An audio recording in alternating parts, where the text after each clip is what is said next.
Here's a story for you. Once upon a time, a king reigned. He was generous, very generous.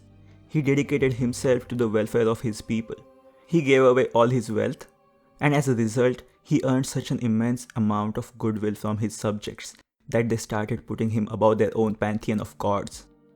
This, however, upset the delicate balance of the status quo, and those who were invested in maintaining this balance were anything but pleased. So they did what any self-respecting mafia family does: they sent an assassin. And so they did, dispatching a dwarf who could transform into a giant beast that trampled the king, thus restoring the status quo.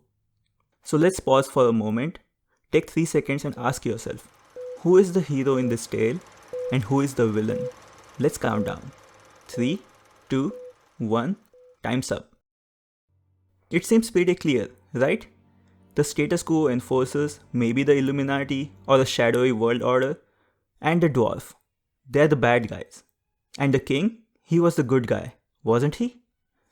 Well, surprise, surprise, this is the story of Mahabali from Indian mythology, where Mahabali is painted as the Asura or the demon king, and the dwarf, he is believed to be a reincarnation of Vishnu, sent to kill King Bali and ensure he remains beneath the status quo. And this is not an isolated story either. If you dig deeper into these mythological tales, you will find gods committing heinous acts, genocidal acts committed in the temple premises, while the characters depicted as demons seem to be minding their own business, doing nothing wrong. So what is this phenomena, and what does it really tell us about the personification of Hinduism? Let's dive in and take a deeper look, shall we? Hinduism is old, but for the most part of it, it is not very old.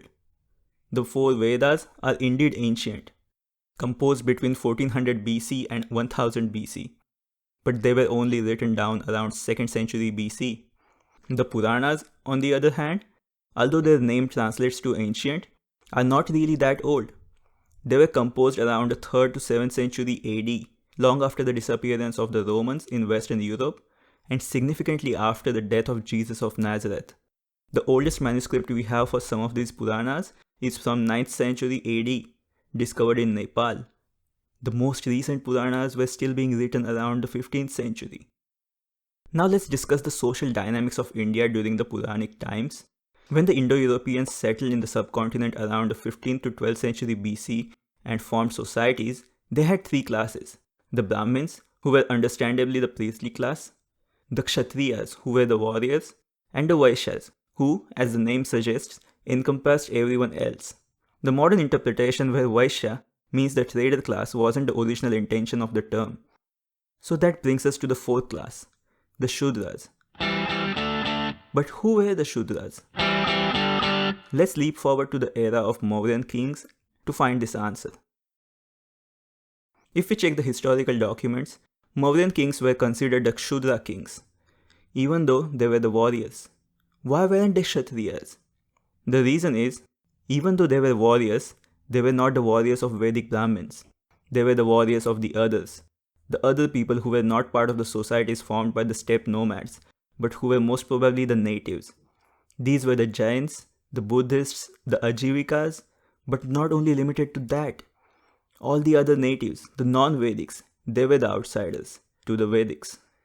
These were the Shudras, the others, who were eventually depicted into Puranas as Rakshasas, Danavas, Asuras, and many others, who, during the times of Puranas, were finally suppressed and brought under the dominion of Vedic Brahminism.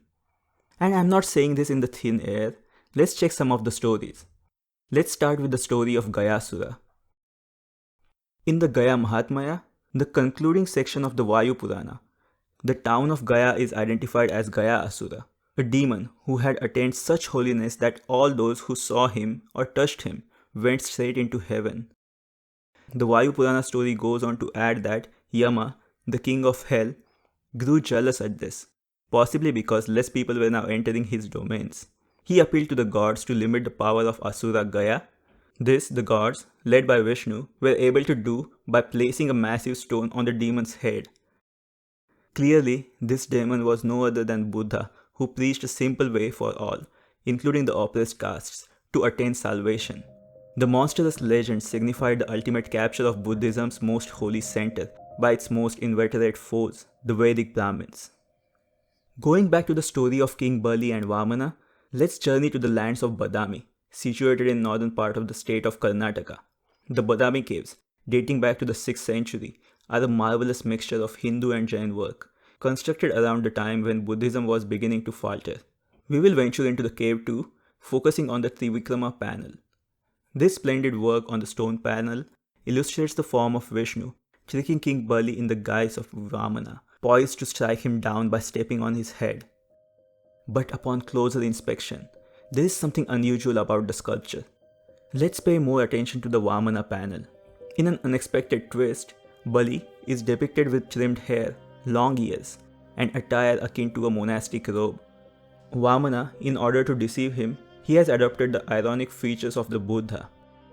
What does this all imply? Well, it's simple. In the eyes of Puranic authors, Asura was a pseudonym for Buddhists. These writers personally witnessed the Buddhist Dhamma's potency in rejuvenating society, and they viewed it as a threat to Vedic Brahmanism. They believed that the Dhamma must be terminated through violent means.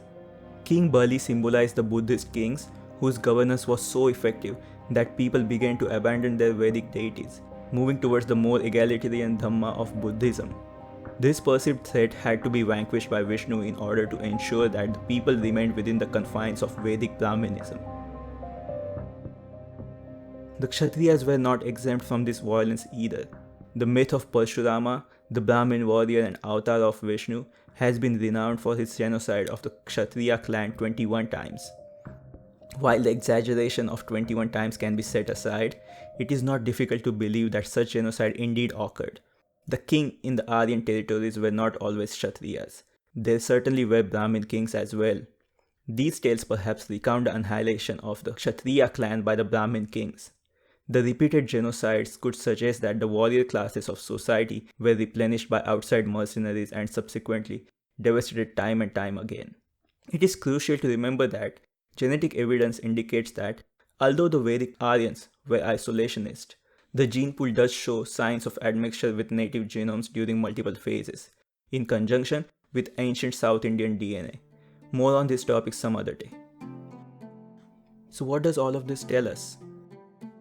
Well, the stories, or the Puranas, are not merely fairy tales. Instead, they narrate the brutal history of priestly class suppressing other castes and classes through violent means. The dreadful deeds attributed to the gods are not divine acts, but rather the actions of rulers and their oppressive tactics, directed at the others and, at times, their own people. The gods that Hindus worship today are not even true Vedic deities. Currently, we venerate Vishnu, Shiva, Rama, and Krishna. And that's about it. We don't even pay homage to the third figure in the Holy Trinity, the Brahma, let alone other Vedic deities such as Agni, Vayu, and the rest. More on this topic on some other day. The Puranic narratives are not tales of evil gods. They are the stories of Vedic Brahmanism suppressing the true natives of the land that we know today as India. These ruling classes obliterated your gods, and when your gods proved too powerful, they attempted to co-opt them as their own. Observe how they are attempting to proclaim Buddha as the 9th avatar of Vishnu. So next time you are praying, take a minute to remember your true gods and your ancestors. King Bali was a good king who cared a lot for his people. Many of you come from his lineage. Even today, we remember him in many festivals in India. Just to go a bit on the sidetrack, this temple in the modern day Mahabaleshwar, which literally translates to the city of the great king Bali, this temple, only till last 20 years or so, was a place of true worship of King Bali. These days, the Brahmins are trying to convert it into some other temple. Do not let them take away your gods. Thank you for watching and see you next time.